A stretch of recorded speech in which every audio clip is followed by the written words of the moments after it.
આ પર્સ દેખાય છે? આ પર્સની કિંમત છે 70,000 રૂપિયા. આ ઘર જેમાં તું ઊભી છે ને 20,932 સ્ક્વેર ફીટનું ઘર છે, જેની કિંમત લખવા જેટલું તો ભણી પણ નહીં હોય. સમજાય છે તને? તું છે કોણ? મહિને 5,500 નો પગાર. એ તારી કિંમત ગણો તો કિંમત, અને તારી હેસિયત ગણો તો હેસિયત. બોલ તું છે કોણ? જી, હું એ છું જેની સાથે વાત કરવા માટે હાથ પકડીને તમારી ગાડીમાં બેસાડીને તમારા ઘરે લઈ આવ્યા. લક્ષ્મી! થોડું ધીમેથી બોલ્યા હોત તો પણ મને મારું નામ સંભળાયું જ હોત ને. મત કેવી રીતે થઈ? તારી મારા ઘરમાં, મારા પરિવારમાં દખલ દેવાની. આ ઘરમાં તું માત્ર કામવાળી હતી, અને એ ઘરમાં પણ ઘરનું કામ કરનાર કામવાળી જ છે. મારા અંગત પરિવારમાં દખલ કેમ દે છે તું? કોણ મરી ગયું, ક્યાં મરી ગયું, કેવી રીતે મરી ગયું, તારે શું?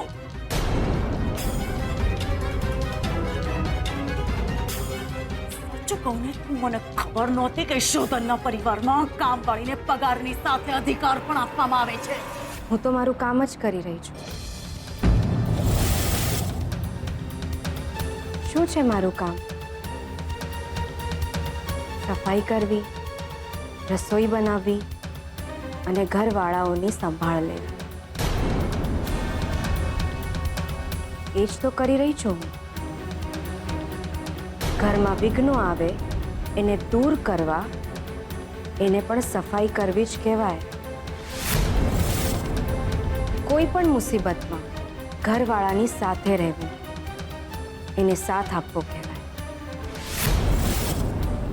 સંભાળ લેવી કહેવાય.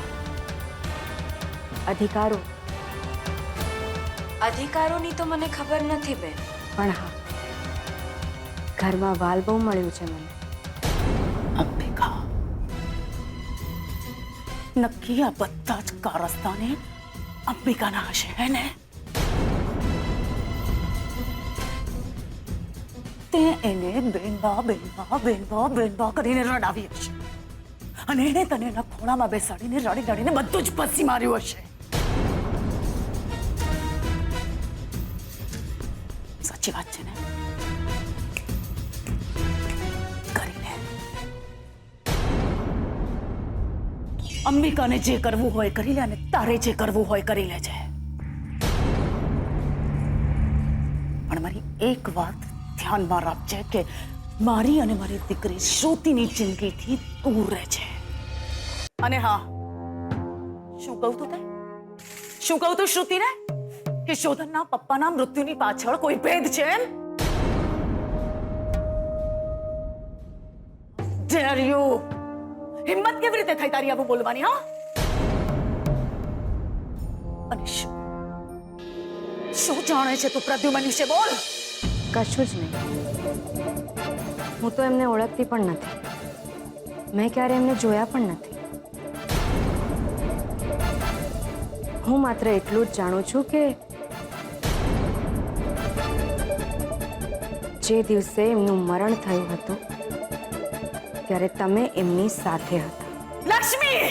હું માત્ર એટલું જ જાણું છું કે તમે શ્રુતિબેનને પેલા કુળદેવીના દર્શને જવાની ના પાડી, કારણ કે એ મંદિરની આસપાસના પર્વત પર આ અકસ્માત થયો હતો.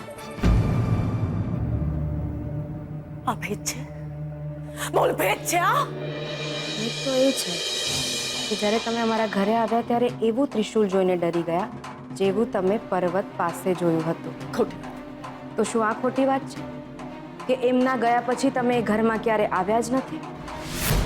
લક્ષ્મી! તો શું આ ખોટી વાત છે કે તમારે એમની સાથે લગ્ન કરવાની ઈચ્છા હતી? ખબરદાર, જો હવે એક પણ શબ્દ બોલી છે ને તો હું તારો જીવ લઈ લઈશ. જીવ? જીવ તો તમે લઈ લીધો બેન.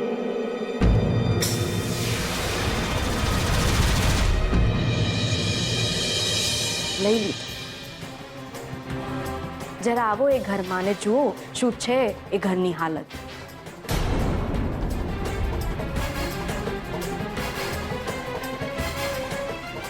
હસતું ગાતું રમતું ઘર શમશાન બની ગયું છે. દાદા દાદીને જુઓ, એમની ઘરડી આંખો જોઈ છે. એમની ઘરડી આંખો જે એમના દીકરાની રાહ જોઈ રહી હતી એ હવે મરવાની રાહ જોઈ રહી છે.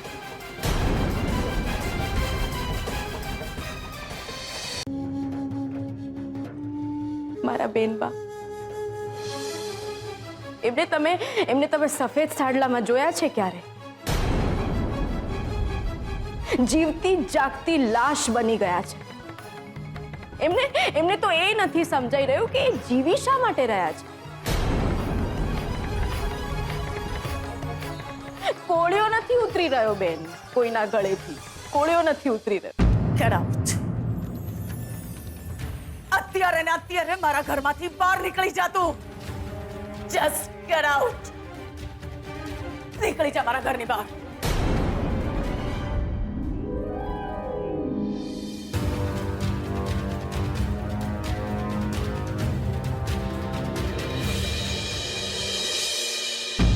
તને શું લાગે છે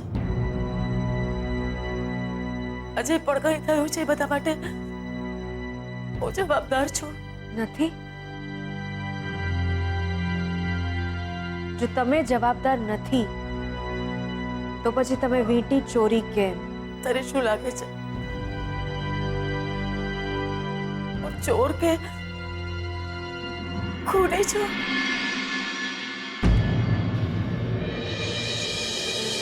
તારા પપ્પા મમ્મી મરી ગયા છે ને, તને એક નિશાની મળે તો તું શું કરે? તારો પતિ તારી સાથે નથી રહેતો ને, એક નિશાની મેળવવા માટે તારે ચોરી કરવી પડે તો તું ના કરે?